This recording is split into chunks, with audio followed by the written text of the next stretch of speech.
This message is brought to you by DoNotAge.org, the longevity research organisation that's on a mission to extend health span for as many people as possible via products that actually work.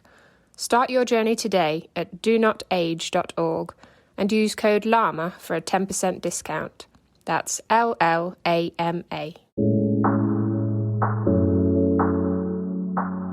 This is a disease of our identity. It gets to the heart of some very morally and ethically charged aspects about what it means to live a good life when you're losing your ability to determine that life yourself.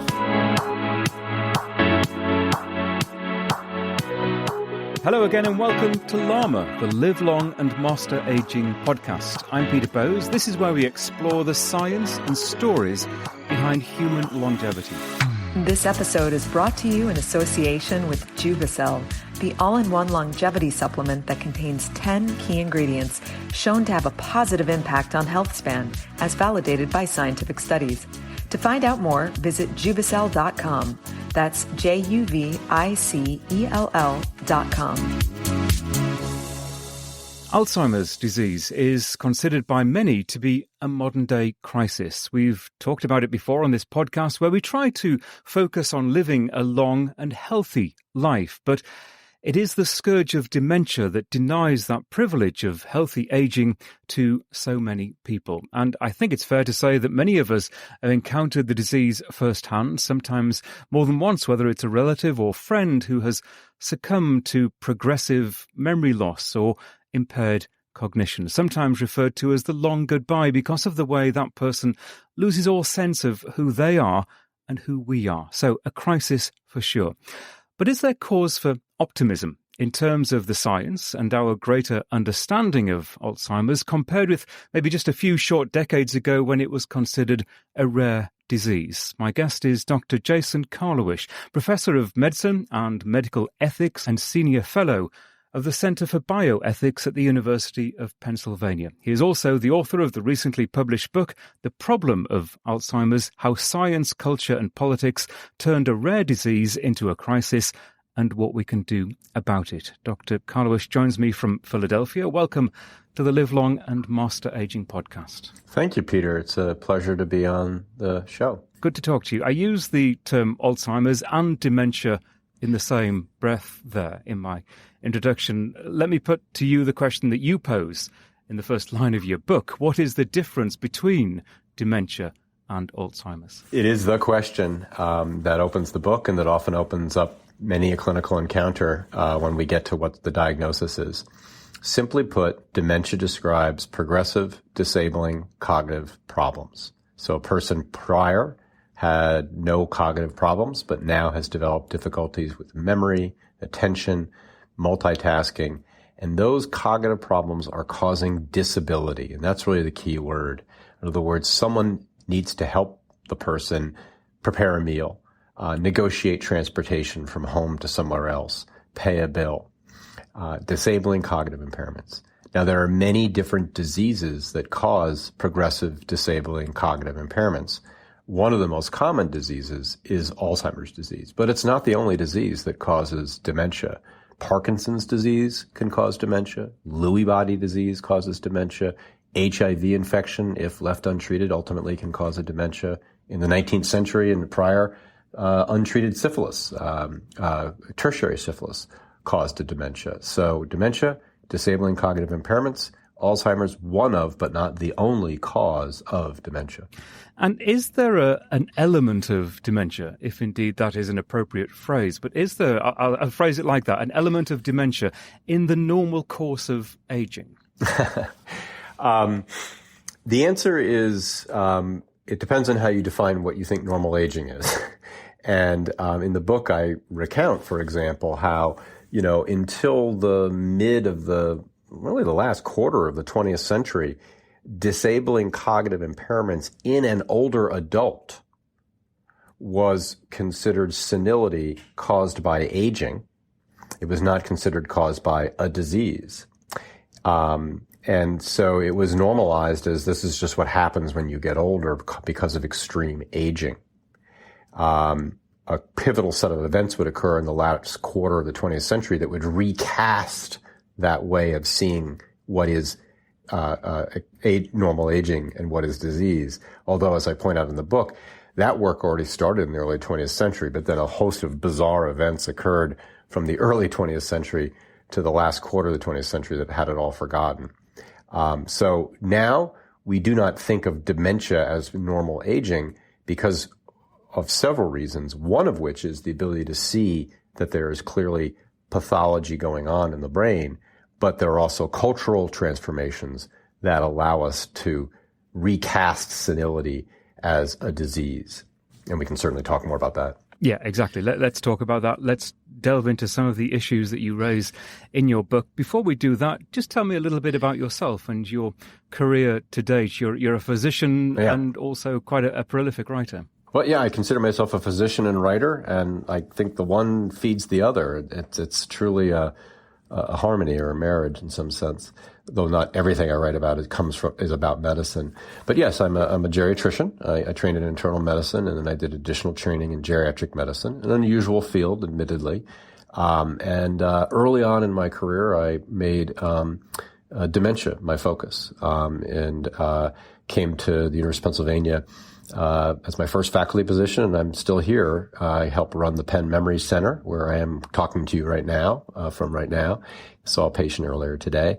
And otherwise, I divide my time between that and a host of different research projects, as well as writing projects. And this book, The Problem of Alzheimer's, is my second book. My first book was actually a novel called Open Wound, The Tragic Obsession of Dr. William Beaumont, based on true facts from the early 19th century about a physician.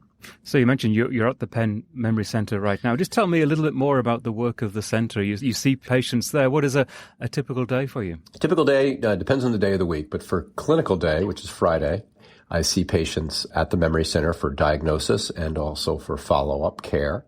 And, a visit to a memory center, as I recount in the book, is different than a visit to most adult doctors. Why is it different? Well, to begin with, we just don't see the person with the problem, the memory problem, the cognitive problem, but we really encourage them to bring in someone else, a friend, a family member, spouse, adult child, who will really serve in at least one and soon perhaps two roles. The role of an informant, we call it. It's a quirky term, but, give us some history. What have you noticed? And oftentimes that individual also starts to walk into the role of what we call the caregiver, namely that they will start to help the person who has disabling cognitive impairments accommodate their disabilities. And those visits can take about an hour or so at least, the new patient visits. We spend a lot of time to figure out what's going on and what needs to be done. And you've clearly drawn from many of those experiences in writing your book, because it is a beautifully written book, and it is a book that melds a lot of personal stories obviously of your patients and their families and people you've got to know well, and your own experiences, your own direct experiences over the years, and the way that you meld those stories with the science is in some ways what I try to do with this podcast, and that is talk about current science and developments, but I suppose make it real by talking to people who've experienced situations that may be reflected in the science. Why was it important, or why do you feel, I assume that you do feel it's important to do that in terms of explaining this disease to people? Well, medicine is about being able to help people live in the real world. So, our stories of illness are the stories of disease. That's how we figure out what disease is. I mean, my most powerful question to figure out what's wrong with someone, to make a diagnosis, is a question. Actually, it's not a test, et cetera. It's what's a typical day, and it's essentially a narrative-based question. I find out vivid details about what they can and can't do, and that really helps me figure out what's wrong with them, and how best to care for them. The foundation of medicine is a good, careful history, a story of what's going on with this individual to then arrive at a diagnosis, but also a treatment plan. So narrative is essential to good medical practice, never mind good practice of geriatric medicine dedicated to diagnosing cognitive problems, just the good practice of medicine in general. So I think story is essential to good medicine. The reciprocal of that, or the sort of other side of that, is my patients and their family members, as I recount in this book, they're just not in there to add a little color. They've been some of my best teachers. I recount in the book, in the last part of the book, a caregiver who midway through his narrative of his wife's problems, suddenly blurts out, I have Alzheimer's disease.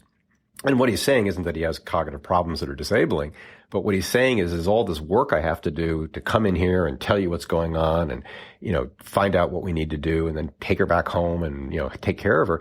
Essentially, I've got this disease, And that's one of many, I think, brilliant examples of, your patients are your best teachers. You just have to learn how to listen.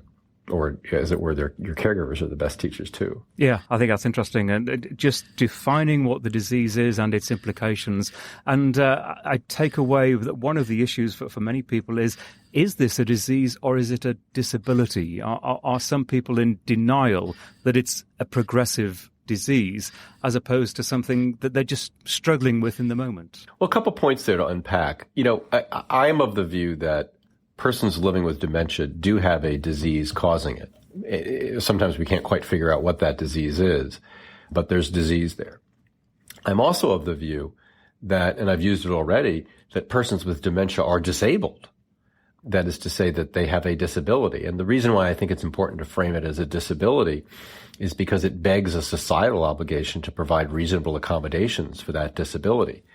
And I often find people are a little sort of, I never thought of it that way. Meaning, they will say, well, I've had, spinal injury or, whatever physical disability. Well, that's a disability and you get a curb cut or you get a cane or whatever, a scooter. But, I never thought of dementia as a disability. And I think that's very helpful because it shows the importance of the caregiver. They're just not doing tasks, right? They're an extension of the mind of the person with dementia. They fill in where they leave off so that the person once again can fully self-determine their life. But there's an additional point that you made that I think is really quite important, which is people accommodate to disability. And we see this across a variety of disabilities, whether they're physical, their cause is physical, cognitive, or some combination of both. They figure out how to sort of feel wholly a person again. Now, there's a bit of a complexity with some of the diseases that cause dementia, because there certainly are clinically some patients who will not even see that they have cognitive problems. Like, I'm fine, I don't know why I'm here, I don't understand it. And there is a neurologic phenomena known as anosognosia, lack of awareness. They don't recognize in some strokes, for example, that they have a disability with motion, for example. And we see anosognosia as well in persons living with dementia, whether it's caused by Alzheimer's or some of the other disorders. But we also see persons who are very aware of their cognitive problems, but they've learned to adjust to them and they sort of say, but I'm doing okay and I feel okay. And I think we have to sort of respect that as the way we accommodate to disabilities. And we'll continue this conversation in just a moment. Hey, quick question for you. Are you someone who wants to be fit, healthy, and happy? And what if I told you could get your dream body by simply just listening to a podcast? I'm Josh. And I'm KG, and we're the hosts of the Fit, Healthy, and Happy podcast. Listen, we get it. Fitness isn't easy. Carbs, no carbs. Just stop, okay? It doesn't have to be that complicated. And that's why we made this podcast. We get straight to the facts so you can become your best you. So the way to check us out is click the link in the show notes or search Fit, Healthy, and Happy podcast on any of the major podcast platforms. We'll see you soon.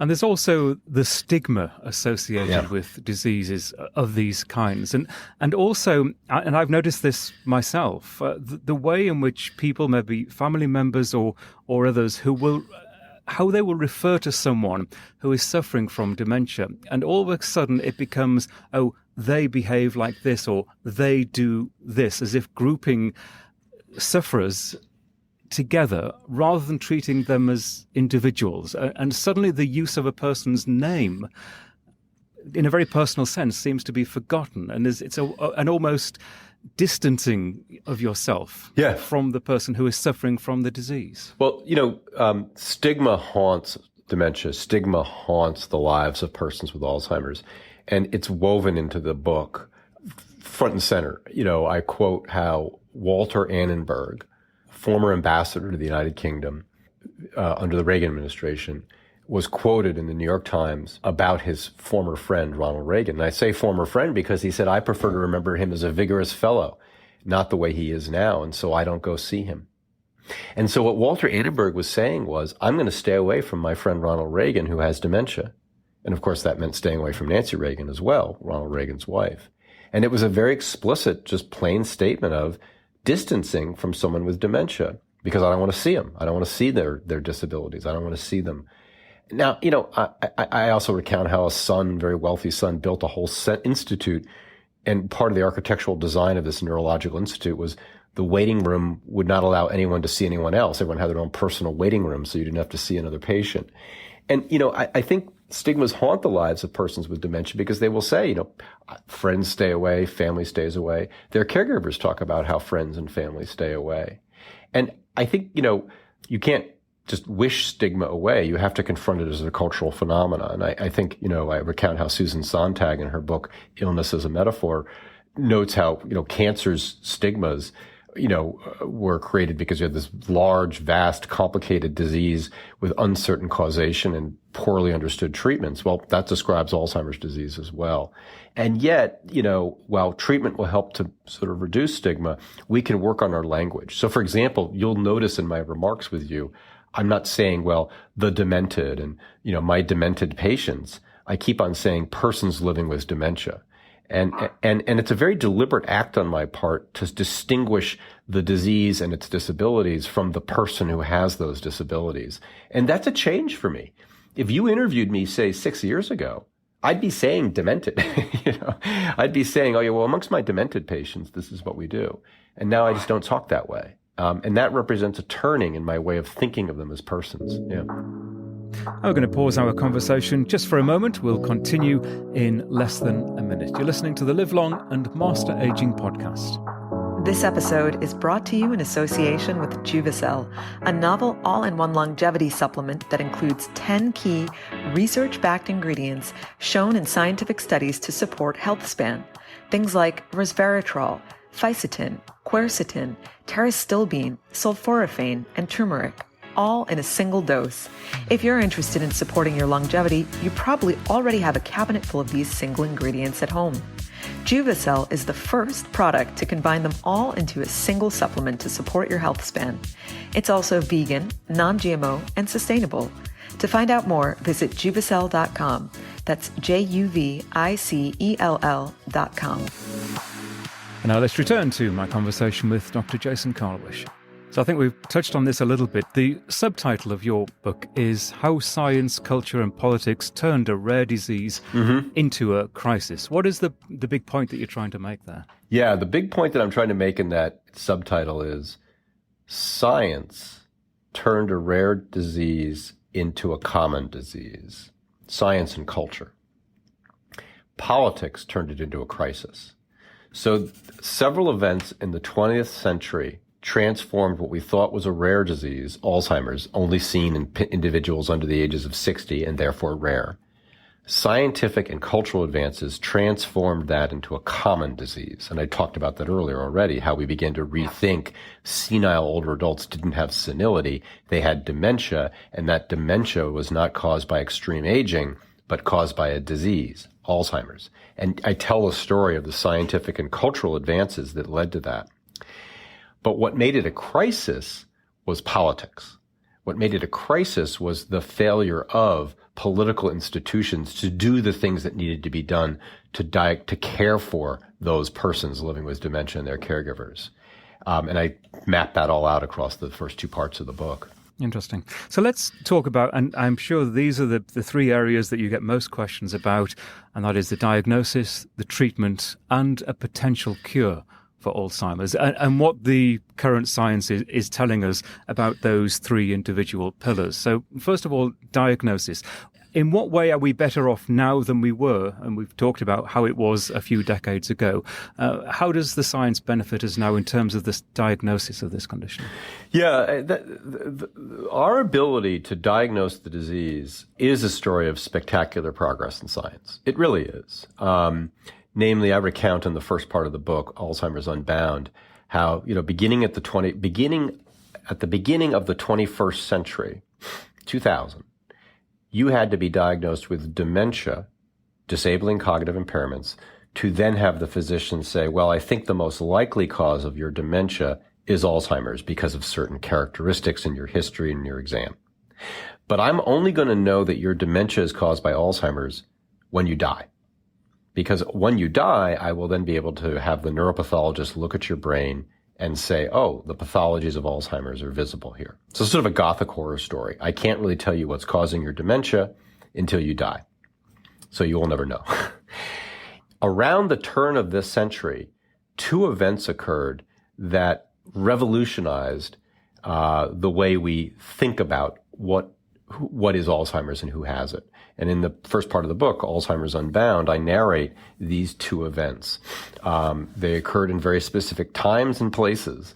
The one was in the Midwest, in the small city of Rochester, Minnesota, where a group of young investigators led by a senior researcher essentially did a study that uncovered this idea of a risk state for developing dementia called mild cognitive impairment.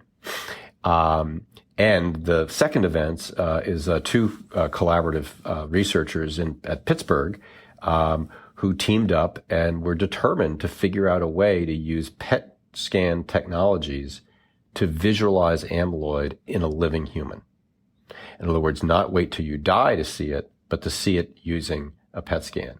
And when you put those two events together, mild cognitive impairment and a PET scan that visualizes amyloid, you suddenly disrupted that whole architecture that I told you about, that I had to say you have dementia to say you have Alzheimer's. Because as I recount in the book, what those scientific advances have allowed us to do is label someone with Alzheimer's who does not have dementia, but only has mild cognitive impairment. And of course, where the field now is going is, can we label people with Alzheimer's disease regardless of whether they have cognitive impairment?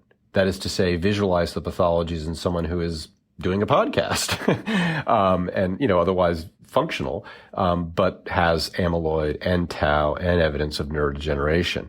And that's, of course, where the field would like to go for early diagnosis and therefore, hopefully, of course, early intervention. And that's a very exciting field and a set of advances that have unfolded over the last decade or two at most. Exactly. And does this move us potentially towards a time when perhaps we can all be tested without showing any symptoms at all for our potential to develop these conditions? Yeah, so it does. And I recount in the book how sort of, the vision of the future that's sort of unfolding now. And I recount the studies and the work that I was part of in some of those studies is to do tests, biomarker tests that label someone as on the trajectory of developing down the road dementia, and of course intervening with a drug to try and change that natural history. It's funny, when you talk to the Alzheimer's investigators, they're all jealous of the cardiologists, because they look at your cardiology colleagues with all their various tests who can diagnose heart disease when you're otherwise doing fine. But, the cholesterol result, the blood pressure result, the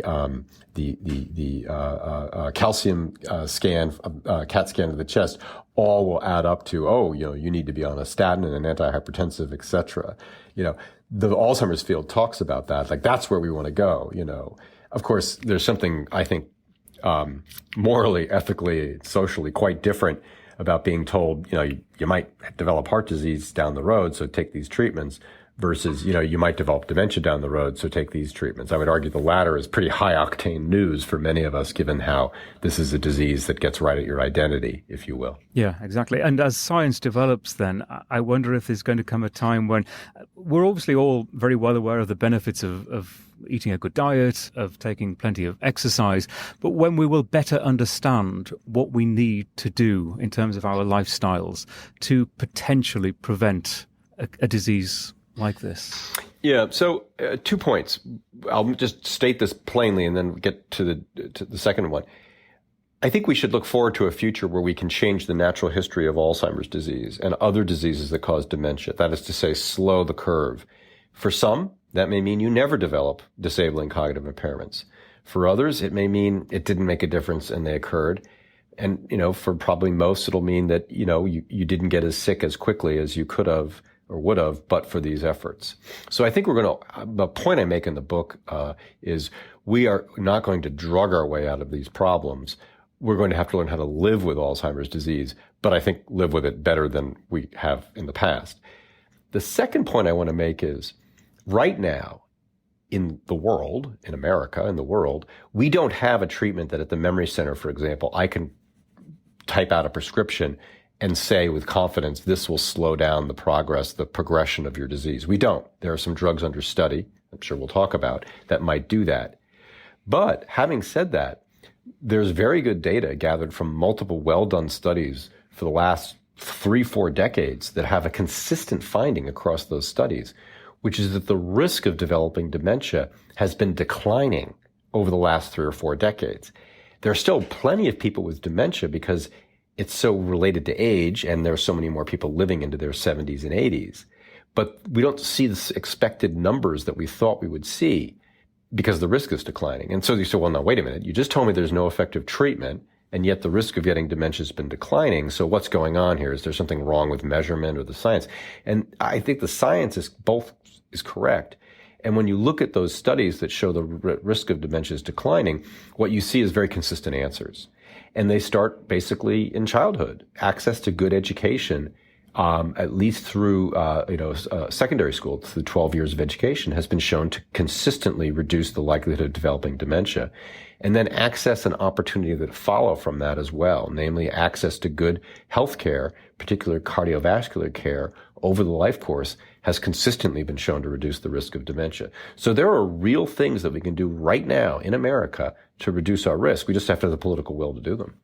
Yeah, that's positive. So let's talk about treatment, and you've touched on it already. You talked of developments with drugs, which is very significant. Of course, under the umbrella term treatment comes caring as well, which perhaps equally as important to potential drug treatments. So where are we? First of all, let's talk about drugs in terms of the most recent developments. Well, I recount a lot happened around the turn of the century, and at the turn of the 21st century, there were also some rather spectacular breakthroughs with approaches to targeting amyloid, one of the pathologies seen in Alzheimer's, that initially were really exciting, particularly if you were a transgenic mouse manufactured to develop Alzheimer's. I mean, we really cleared the amyloid out of the mice, and they did better in the water maze tests.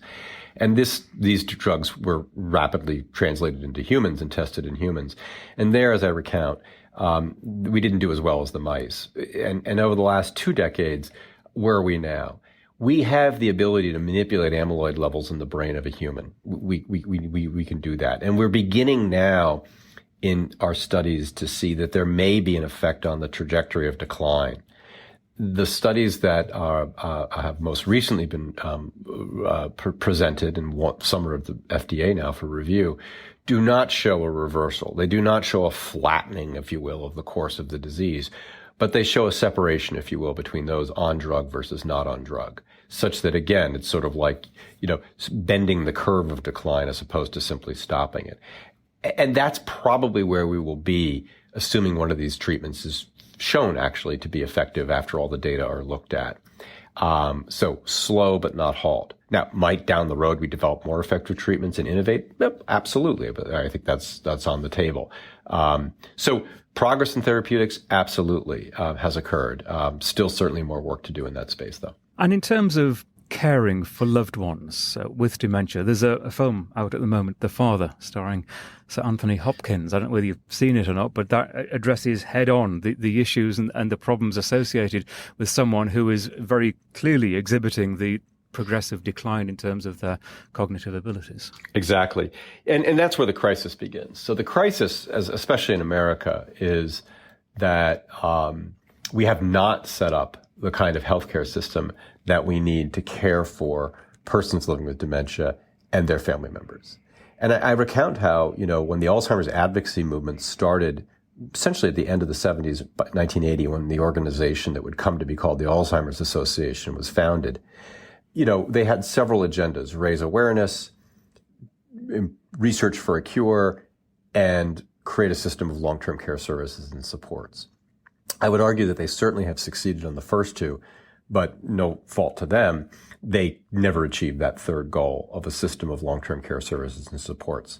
So as it was then, it still is now, that a family confronting how we're going to care for our relative who's developing disabilities from cognitive impairment is faced with figuring it out on your own.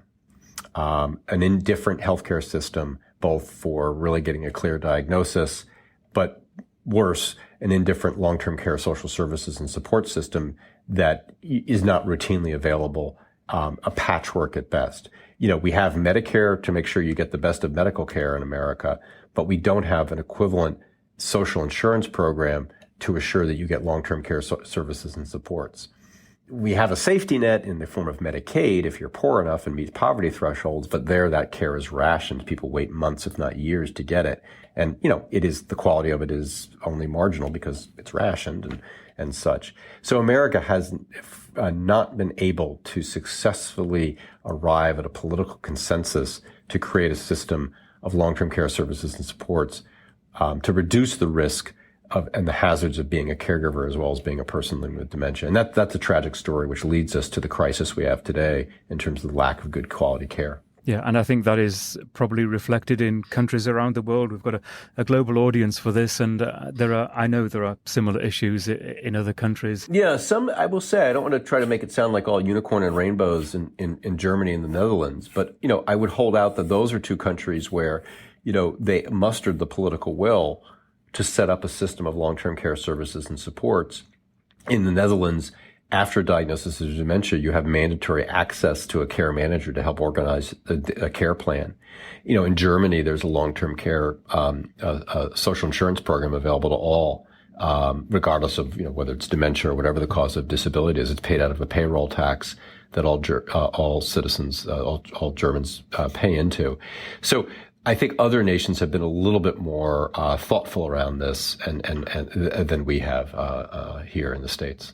And I think more generally, leaving aside the structural basis of how healthcare systems are set up, I think one important issue is purely education. And perhaps this is where conversations like this come in terms of helping people understand the condition, because I think that's a big part of the problems that people have with caring is simply not understanding what they're dealing with and what their loved one is doing and what the progression is likely to be, so the carers can prepare themselves for the next stage and for the next stage and for the next stage. Yeah, I remember, one of the most common questions asked in the memory center, in addition to what's the difference between Alzheimer's disease and dementia, another of the most common questions is what to expect in the future.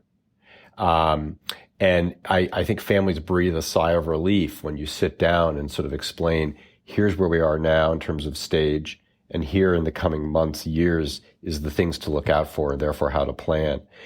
Because I think it's the case oftentimes when people hear the word Alzheimer's, they just immediately go to the sort of advanced stage of the disease, and they think, well, the person will be unable to recognize me, bathe, dress, groom, feed, and toilet, and not able to live in the home, next year. Where, for many patients, of course, that's just simply not the case, because they're diagnosed years ahead of those events, if those events are going to happen at all. And again, I think that's the healthcare system's responsibility to provide that kind of education to patients and especially to family members. And again, in many healthcare systems, that's scattered at best. It's like sort of like diagnosis and adiosis. You get your diagnosis and then you're on your own, and that's just unacceptable. As I mentioned earlier, you include many, many stories in your book, personal stories, very sad stories in many cases. What would you like your readers to take away from this book? If there's one thought, if there's one impact that you would like to have on people as they read this and digest and assimilate some of these really heart-wrenching stories, what would it be? Yeah, this is a disease of our autonomy. This is a disease of our identity. It is a morally challenging disease, both for the persons who have it and for the persons who care for them. It seems ordinary and quotidian in terms of the problems that people have, but it gets to the heart of some very morally and ethically charged aspects about what it means to live a good life when you're losing your ability to determine that life yourself. That I think is a sort of awareness point I want to make. The other awareness raising point I want to make, I know you asked for one, but I'll give you two, is it didn't have to be this way. When I look at the events that unfolded beginning in the early 20th century to now, there were so many opportunities to not be in the crisis that we're in now. And yet, sometimes unwittingly, sometimes wittingly, we allowed ourselves to be where we are. And, I recount in the book the events in early 20th century Germany, which essentially shut down the progress that was occurring there. And fast forward, of course, I've already narrated how, particularly in the States, politics of welfare and other cultural and political events have thwarted progress. And I am curious because this is a podcast about human longevity. We talk about the interventions that we can bring to ourselves, lifestyle interventions, whether it's doing more exercise, eating a more appropriate diet, with the goal of living longer and better. It's not about living forever, but it's just about having a good health span and optimizing the number of healthy years that we have. I'm just curious, with your experience dealing with dementia, how you live your life, perhaps with your own longevity in mind. We all think about what it's going to be like in a few decades' time. Are there lessons that you personally have learned that you apply to yourself? Yes, I'm very mindful about stress. Why am I experiencing it? The causes of it, and how can I address those causes? So I pay very great attention. For example, why am I waking up at 2 a.m, and what do I need to do to avoid that early morning awakening from whatever anxiety I have? And do you have a solution to that? I think a lot of us do that and wonder why, and then it happens again the next day and the next day. Yeah, well, I'm very mindful about, what are the interactions I'm having and what are the decisions I've made that have been causing me stress and distress. When I'm done with this conversation, I'll be biking to downtown Philadelphia, not driving. And later today I might end up at there's a Croc Center I go to, which has a marvelous Olympic pool. So I've made exercise sort of a very just routine part of my life. And I'm mindful of a diet that's heart healthy. I really pay attention to, when I put it, what's a heart healthy diet. Those are just part of my sort of just good habits to maintain good brain health. And I'm a subscriber as well to the red wine hypothesis that regular consumption of red wine reduces the risk of dementia. Yeah, and that was a good point you made there in terms of brain health, because I think a lot of people still think that cycling, swimming, physical exercise might benefit our muscles, but it's much broader than that, isn't it? Absolutely. No, the data there are very compelling. Well, look, I really found your book fascinating. It was enthralling, to use the jargon. It's a page-turner, and I think it's because of the way that you've written it, because you do meld the stories and very interesting science and politics as well, which, as we've explored in this interview, is, I think, crucially important going ahead. Dr. Jason Karlawish, thank you very much indeed. Thank you, Peter. It was marvelous. I really appreciate the opportunity. Yeah, very interesting. And I will put a link in the show notes for this episode, the Live Long and Master Aging website, lamapodcast.com, that's LLAMA podcast.com. The Problem of Alzheimer's is also available as an audiobook from Audible. And I'm pleased to say this podcast is now also on that platform. If you have an account, just go to audible.com, search for Live Long and Master Aging, and you will find each and every one of our more than 140 episodes there, free of charge, for your enjoyment. Go for a walk and listen to us. Wherever you find us, take care, and thank you so much for listening.